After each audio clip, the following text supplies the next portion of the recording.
ಇದು ಬಂದು ಗುರುವಾರದ ದಿನದ ಮಿನಿ ವ್ಲಾಗು. ಶುಕ್ರವಾರ ದಿನ ಎಂಗೇಜ್ಮೆಂಟ್ ಇರೋದ್ರಿಂದ ಪ್ರಿಪ್ರೇಷನ್ ಎಲ್ಲ ಸ್ವಲ್ಪ ಜೋರಾಗಿ ನಡೀತಿತ್ತು. ಇನ್ನು ಶಾಸ್ತ್ರಕ್ಕೆ ಅಂತೇಳಿ ತೆಂಗಿನಕಾಯಿ ಕೊಬ್ಬರಿ ಎಲ್ಲನೂ ಕೂಡ ರೆಡಿ ಮಾಡ್ಕೊತಿದ್ರು. ಎಲ್ಲನೂ ಕೂಡ ಸ್ವಲ್ಪ ಸ್ವಲ್ಪ ವಿಡಿಯೋ ಮಾಡಿಕೊಂಡೆ. ಸ್ವಲ್ಪ ಕೆಲಸಗಳೆಲ್ಲ ಜಾಸ್ತಿ ಇದ್ದಿದ್ದರಿಂದ ವಿಡಿಯೋ ಕಡೆಗೆ ಜಾಸ್ತಿ ಇಂಟ್ರೆಸ್ಟ್ ಕೊಡಲಿಕ್ಕಾಗಲಿಲ್ಲ. ಇನ್ನು ಮನೆ ಕೆಲಸ ಎಲ್ಲ ಮುಗಿಸ್ಕೊಂಡು KM ದೊಡ್ಡಿಗೆ ಬಂದ್ವಿ.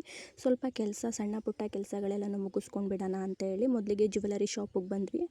ಗೋಲ್ಡ್ ರೇಟ್ ಇಷ್ಟಿದ್ರೂ ಕೂಡ ಜ್ಯುವೆಲರಿ ಶಾಪಲ್ಲಿ ಕಾಲಿಡ್ಲಿಕ್ಕೆ ಜಾಗ ಇರ್ತಿರ್ಲಿಲ್ಲ, ಅಷ್ಟು ರಶ್ ಇತ್ತು. ಇನ್ನು ಜ್ಯುವೆಲರಿ ಶಾಪಲ್ಲಿ ಹೋಗಿದ್ದ ಕೆಲಸ ಎಲ್ಲನೂ ಮುಗಿಸ್ಕೊಂಡು ಸ್ವಲ್ಪ ಬಟ್ಟೆಗಳು ಕೂಡ ಪರ್ಚೇಸ್ ಮಾಡಬೇಕಿತ್ತು. ಸೊ ಹಾಗಾಗಿ ಬೇರೆ ಕೆಲಸ ಎಲ್ಲನೂ ಮುಗಿಸ್ಕೊಂಡು ನಾವು ಸ್ವಲ್ಪ ಬಟ್ಟೆ ತೆಗಿಲಿಕ್ಕೆ ಬಂದ್ವಿ. ಇನ್ನು ನಾವು ಕೂಡ ಒಂದು 2-3 ಶಾಪೇ ನೋಡಿದ್ವಿ. ಭವಾನಿ ಸಿಲ್ಕು ಮತ್ತು ಪುಷ್ಪ ಟೆಕ್ಸ್ಟೈಲು, ರಂಗೋಲಿ. ಲಾಸ್ಟಲ್ಲಿ ಪೂಜಾ ಸಿಲ್ಕಿಗೆ ಬಂದು ಫೈನಲ್ ಆಗಿ ಇನ್ನು ಬೇರೆ ಯಾವುದೇ ಶಾಪ್ ಹತ್ರನೂ ಹೋಗ್ಲಿಕ್ಕಾಗಲ್ಲ, ಮನೇಲಿ ಇನ್ನೂ ತುಂಬ ಕೆಲಸಗಳಿದೆ ಅಂದ್ಕೊಂಡು ಅಲ್ಲೇ ಪರ್ಚೇಸ್ ಮಾಡಿಕೊಂಡು ಇನ್ನು ಹುಡುಗಂಗೆ ಸ್ವಲ್ಪ ವಾಚ್ ಕೂಡ ತೊಗೋಬೇಕಿತ್ತು.